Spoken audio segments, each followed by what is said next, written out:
ukurasa wa 47 katika kisa chetu hiki cha sahaba anajulikanwa akiitwa Ubay bin Ka'b al-Ansari. Ubay bin Ka'b al-Ansari ambaye kwamba tunamuelezea majuzi, kwa sababu siku mbili hizi tulikuwa na darasa baada ya kuwa na misiba hapo, kama tumefuatana tuliishiria kwa ile tathmini ya watu wa Madina ambao kwamba inamhusu Ubay bin Ka'b pamoja na maswahaba wengine wa Bwana Mtume Muhammad sallallahu alaihi wasallam, mpaka tukaishia katika nukta ya maneno ya Saidna Umar pale Saidna Umar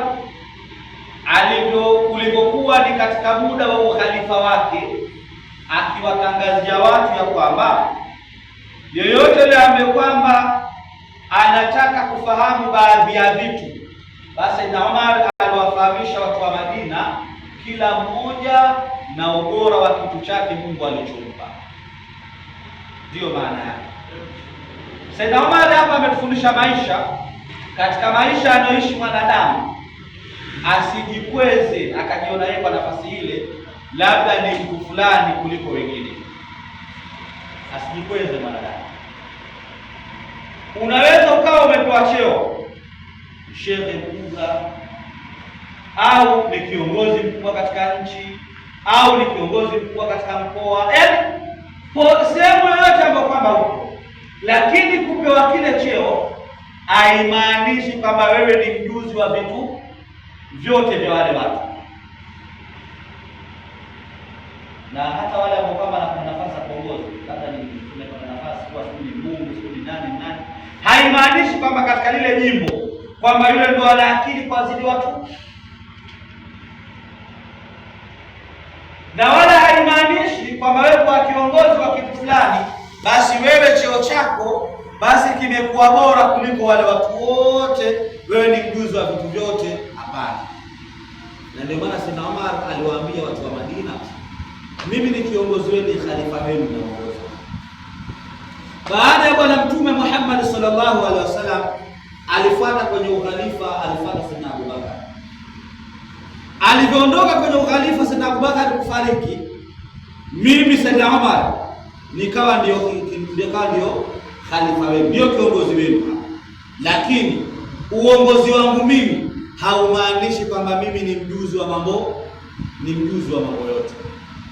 Na ndio maana Saidna Umar aliwaambia watu wake, na mitangazieni enyi watu wangu, ayyuhannas, enyi watu wangu. Katika hutuba Saidna Umar anatoa hutuba, anawaambia watu wake, man arada an yas'ala 'anil Qur'an, anataka kuuliza kutokana na masala yanayohusiana na Qur'ani, faliyati Ubay ibn Ka'b, na mwendee Ubay ibn Ka'b.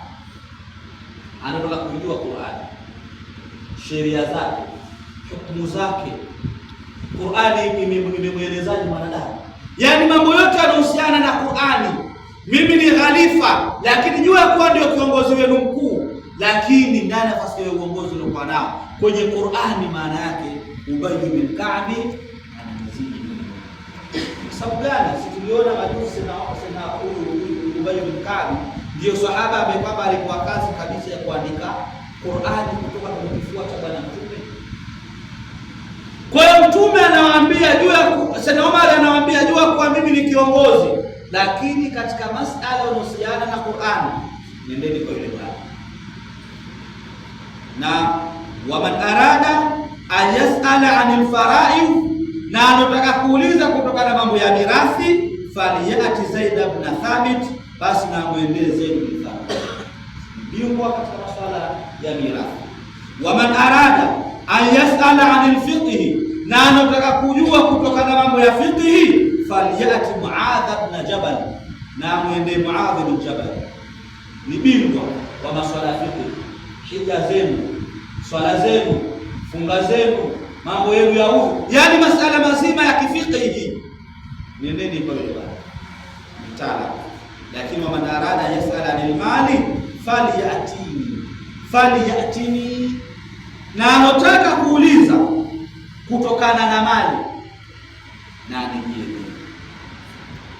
Anataka kuuliza kutokana na masala mazima kuhusiana na mali na aje kwa mimi.